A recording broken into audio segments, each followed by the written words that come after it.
Welcome to the second annual lighting of the Christmas bush. And today on Happy Hour at Home, we're going to make some coquito, which means little coconut in Espanol. I'm surprised that I didn't have this sooner, living in Florida for 17 years, because there's about 1 million Puerto Ricans living living in Central Florida. And of course, Puerto Rico, the outcome of the Spanish American War in the late 1800s was that they became a territory. So yes, they can vote in Puerto Rico. Hello, hola to all my Puerto Rican friends, and I will try to do you a solid here. Making coquito. I'm going to take off, all this. I'm just getting ready for the holidays. I'm just, doing my part, showing up. The problem with coquito is it's kind of like your granny's Irish soda bread or the Sunday sauce that your Italian grandmother used to make. It's different for everybody. But I got a recipe from a guy who should know what he's talking about because he's a big beverage director. His name is Alex Alfonso. Thank you, Alex. And Alex is a beverage director, and I think he's like a VP of, gosh, I looked him up. He's the VP of like the Bartenders Association in Florida, in Southwest Florida, out of Miami. So he knows what he's talking about. And we're going to make this coquito. Again, a little coconut. And so you can count on lots of great coconut flavor. For our coconut flavor, we're going to get it from a toasted coconut rum, and it's called Kula. It's from Hawaii. And I think it's going to be really good. It smells delicious. If you don't like coconut, this might not be your dish. Some recipes use coconut milk and other coconut flavored things. You could even use like a coconut extract. I mean, it really is. The problem again with this recipe or any recipe for a coquito is it is so distinct to everybody that makes it or everybody that has a family tradition of making it. They all have their own recipe. But the basics are evaporated milk, and you need some sweetened condensed milk. That's what that looks like. Nestle Carnation, usually your brand. Again, cinnamon. All my European friends, they don't like cinnamon, or they think Americans put way too much cinnamon in things. So it's all really to your preference. We're also going to use some cinnamon sticks. The recipe that Alex gave me called for some ginger juice, which I've never actually made before. And I might add that a little bit later just to see how we like it without it. But to make any ginger juice, you would peel your ginger, fresh ginger, real ginger, and then you want to grate it, and then you will sort of press out the juices. And, I don't know how much juice 3 little tips of ginger would give off, but we'll find out later off camera. But again, just getting ready for the holidays. This is a very traditional Puerto Rican eggnog. And here's the thing. I think that they're trying to do us white people a solid, because just to describe it as an eggnog, it isn't even really accurate because it doesn't have any egg in it. I mean, eggnog could be essentially like a custard, and you can buy that pre-made with the booze in it. Thank you, Costco. You can also buy coquito pre-made, but Puerto Ricans don't understand why we do that. But it's because we don't know. And the reason why I think they call it, or anyone calls it, a Puerto Rican eggnog is just so people like us, white people, understand, oh, it's a Christmas drink. How lovely. But again, there's no eggs in it. So here we go. Let's get started. And Alex comes highly recommended. This recipe comes highly recommended. Although he said, and I kind of had to figure out some of the spices, how much to add, or even how much of the booze to add. He said that, you might want to back off on a cup and a half. But again, it's a personal preference. You know your family, you know your friends. But before we get away with, the show, it is the second annual lighting of the Christmas bush. Welcome to it. I tried to keep last year's bush alive. However, it was not possible, living in a 3-year drought. So, ladies and gentlemen, from me to you, my kitchen in Southern California to you, Merry Christmas to all, and welcome to the lighting of the Christmas bush. We still have a lot of decorating to do. And probably some more lights to put on, but this is what we're working with here in this day and age. Here we go. And I am going to put mine in a blender. Some people just mix it up with a whisk in a bowl, but I think I'm going to mix up everything except for the rum initially, because you need to incorporate everything. And evaporated milk and condensed milk, evaporated milk especially, is especially thick. And you want, obviously, all your ingredients incorporated, which is why we do what we do when we shake a cocktail or stir it, depending on how much sweetener is in there or just the ingredients themselves.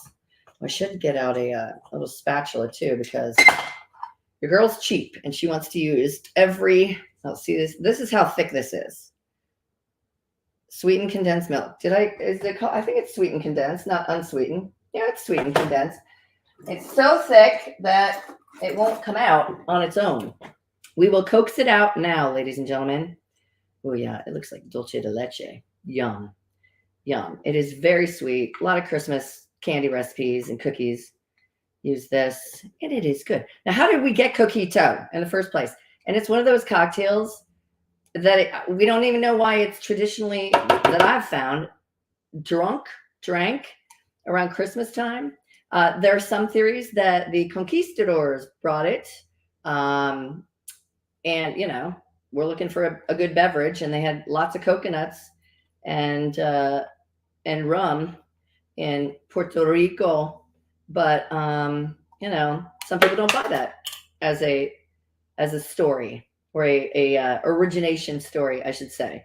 Others say it was kind of maybe loosely based on a dessert that they added rum to, because if you drink, everything is better with a little booze. I got my sister a boozy cookbook one year. I don't know if she's ever made anything from it, but it is what it is. Okay, see, it is just super thick. I mean, that's why I think a good blending won't hurt us any. Okay, so you need 1 can of sweetened condensed milk. And we're going to use 3 cans of evaporated milk. I was delighted to see that they actually had some evaporated fat-free milk. I don't know if that will affect it, whatever, but it's all about you, all about your preference. Oh, this one has a little doohickey on top where I can just pull the plug. But they also have 2%, and then they have like full fat. It's going to be rich. I mean, maybe that's why they considered it eggnog, because it is definitely very thick. Eggnog is. This, and I'm ashamed to say I've only had it a few times. So Alex tells us 1 little can of the sweetened condensed milk, and then 3 cans of your evaporated milk. And I'm going to go kind of halfsies. Oh, it says shake well, but that's fine. We're going to do this. These ones I need to open with the can opener. And then everything else, like I said, we're going to put a little bit of vanilla extract in there. Okay. Yum, like fudge. If your granny makes fudge, she uses a lot of this stuff. So you can just sneak in there before she gets to make her fudge and just bring granny a bottle of coconut rum. A good coconut rum is what I was told. We will not disparage any other coconut rum on the menu or on the market, but you know who you are. Okay, so let's see. Okay, so I got all 3 cans of that in there. I'm going to use, and I looked at some other recipes just for sort of proportions. Let's see. I think we're going to use a half a teaspoon of ground cinnamon. But then again, when you bottle this up, you can probably just stick in your bottles like some actual sticks of cinnamon. And I would almost suggest try out Aldi, because Aldi was, maybe that was just for Thanksgiving. They were having like, what was it, like 2009 prices or something like that for everything, which I think that's a deal. Okay, so we're just going to go with a half a teaspoon of cinnamon. And again, if you don't like cinnamon, you don't have to use cinnamon. If you don't like ginger, you don't have to use ginger. Allspice, cloves. I got the, I don't know if I have any. Again, I'm going to try it without. But I would say like start with about a half. Maybe I'll do some allspice. Which, did you know allspice is its own thing? I'll do a half of but isn't it? Because I just saw like some little allspice balls, but maybe those were like compressed balls of, like, they look like little peppercorns or whatever. How is it that I lose things that I just had in my hand 5 seconds ago? Here we go. Okay, I'll put a little allspice in here. And because I have some lactose intolerant peeps in my family, you can also just, like I said, just make this with coconut milk. I mean, Problem solved. Nut allergies, not a problem. Although, okay, that's a quarter teaspoon of allspice. That sounds about right. But if you want to use like fresh nutmeg, actually I could, because looky here, I have some. They are little, I've never used it, so it's essentially fresh and hermetically sealed for my, well, if I could get, it's so sealed so well that I can't even get into it. Okay, wait. Oh, Lord. I was going to show you some nutmeg balls, but balls to the wall, I cannot get it out. Here we go. That's what she said. Okay, here we go. See? Little nutmeg. Like if you're making like any eggnog martinis or anything like that. So I'm just going to, I don't have a proper spice grinder, so I'm just going to do a little of this, like some fresh nutmeg, and try not to cut myself. And then I am going to add just like a cup and a half of the liqueur. I didn't even put that much on there. Oh, that's kind of pretty. Look at that, the nutmeg. And then of course you're going to need you don't have to use a nipple funnel like I do, but you're going to want a funnel to put it into the bottles. Voila. Okay, so let me just scrape off this goodness. And we're going to try this, and then we're going to chill it. And this is the kind of thing that we'll probably keep in the fridge if you can keep it in your fridge without anybody drinking it for like a week or so. And it's going to be better the longer that you have to let all the ingredients come together, baby.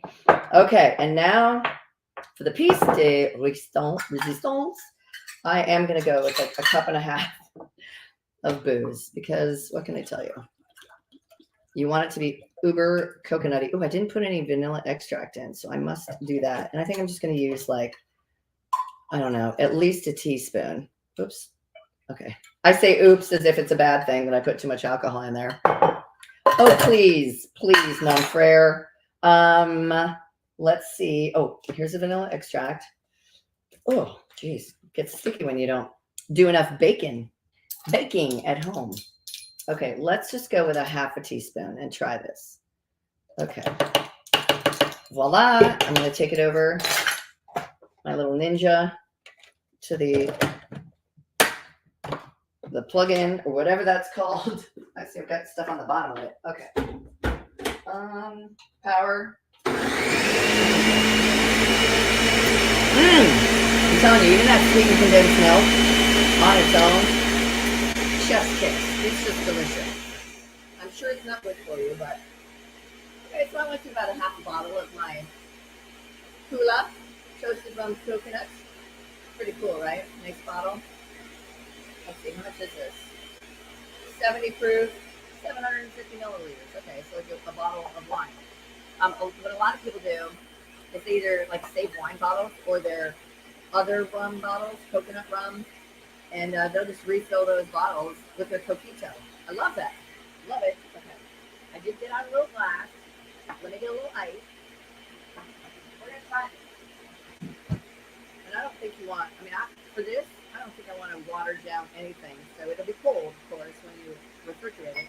But I'm going to use the big block of ice and put it in a rocks glass. Whoops. Spilling open cinnamon everywhere, ladies and gentlemen. Everywhere. Well, it's going to make the house smell delightful. Okay, let's see about this. Oh, God, yeah. Oh, yeah. I should try to figure out a Coquito martini. I wonder if you could do, I guess this kind of is. You could serve it in martini glass. I say, why not? Okay, let's try Coquito, little coconut. It does look fairly similar to eggnog, so I guess I could see as a white person why we might call it eggnog, but I don't know. There you go. And I think it would be a lovely garnish for your guests. And this is the kind of thing too. It's like you want to make a big batch of it because, if you are the host or hostess with the mostess, of course, you do not have time to make individual drinks. So for the holidays, I call for batch drinks, like a good bottle of Coquito. Cheers. Let's try it.